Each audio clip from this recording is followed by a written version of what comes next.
मुसा रिजर्टआव नोंथांमोना उनथिंजाय नुनो मोनदों बे मुसा रिजर्टनि मेन बिल्डिं बेवहाय टुरिस्ट लजनि बेबस्था दङ बेयो मानास नेशनेल पार्कनि जा बासबारि बागान रेन्ज बासबारि बागाननि जा रेन्ज बिनि थोंजों सानजाथिंजाय नियार एबाउट 1 किल'मिटारनि डिस्टेन्सआव दङ बेहाय मुसा रिजर्टआव थानानै जोबोद मोजां जागोन मानो होनब्ला बे मिथिंगायारि सम्पदजों बुंफबनाय लोगोसे बेवहाय बेरायनो गोबां पार्कनि सुबिदा होदों बेनि थाखाय बेनि जा मिथिंगायारि नुथाय बेयो जोबोर समायना आरो बेनि साहाथिंजाय नोंथांमोना नुनो मोनदों नैबे मानास नेशनेल पार्क जोबोर समायना नुथाय दा आं दङ नैबे मुसा रिजर्टनि सेकेन्ड बिल्डिंनि पार्टआव बेवहाय गंसे लाइब्रेरि बायदियै गोबां बेसेन गोसा बिजाब बुथुमना दोननाय नुदों नैबे जा आर्ट बेयो जानो हागौ मासे गान्दानि थंसे गंनि गान्दानि बे मुसुखा लोगोसे नैबे मोजां वालाव पेन्ट खालामना दोननाय वाल आर्ट लोगोसे नैबे जिंथाय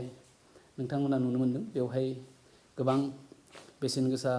बिजाबखौ बुथुमना दोनदों बेयो कटेज दानिया आं नोंथांमोननो दिन्थिलांगासिनो दङ बेसेबांसो बिगा जागोन बे गासै 25 एकरनि एरिया बेयो दानिया आं नोंथांमोननो दिन्थिलांगासिनो दङ मुसा रिजर्टनि जा कटेजजों लोगोसे गार्डेनिं पार्क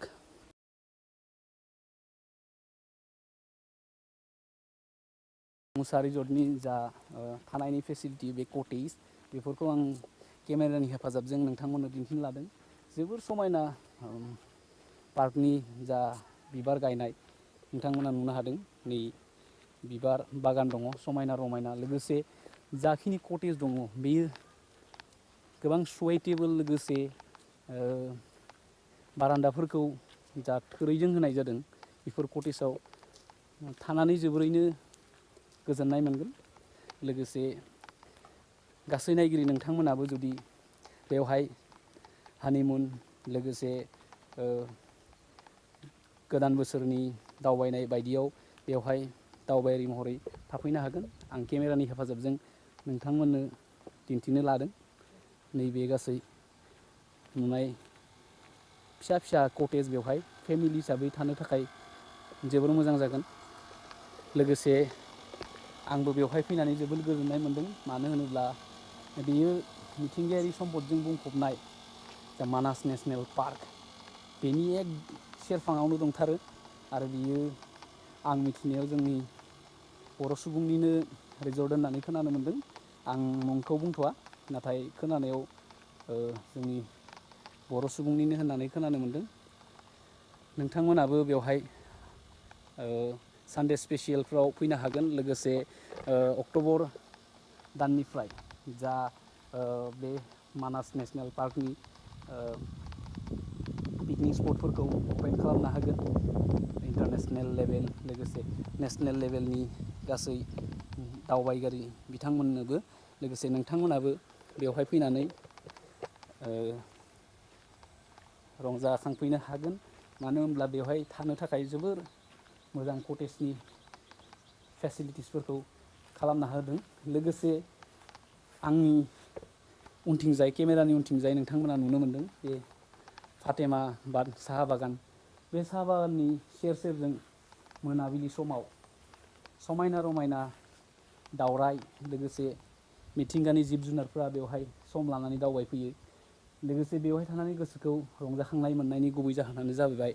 बे साहा बागान लोगोसे आंनि केमेरानि उनथिंजाय नैबे मानास नेशनेल पार्कआ आसा खालामो नोंथांमोना बे मुसा रिजर्टआव फैगोन आरो जा नायगिरि बिथांमोना मानास नेशनेल पार्कआव बेरायफैबाय बिथांमोना फैगौ बोसोराव आरो फैबावनानै मुसा रिजर्टनि जा समायना नुथाय बेखौ नायफैगोननि आसा थाबाय दानिया जोङो मुसा रिजर्टनिफ्राय ओंखारलांनो लाफिनबाय आसा खालामो नोंथांमोना मुसा रिजर्टखौ नायनानै गोजोननाय मोन्दों नोंथांमोना बेवहाय बुकिं खालामनायनि फेसिलिटिफोरखौ मुसा रिजर्टनि अनलाइन वेबसाइटनि हेफाजाबै एडभान्स बुकिं बानायनो हागोन बे वेबसाइटनि डिटेल्सखौ आं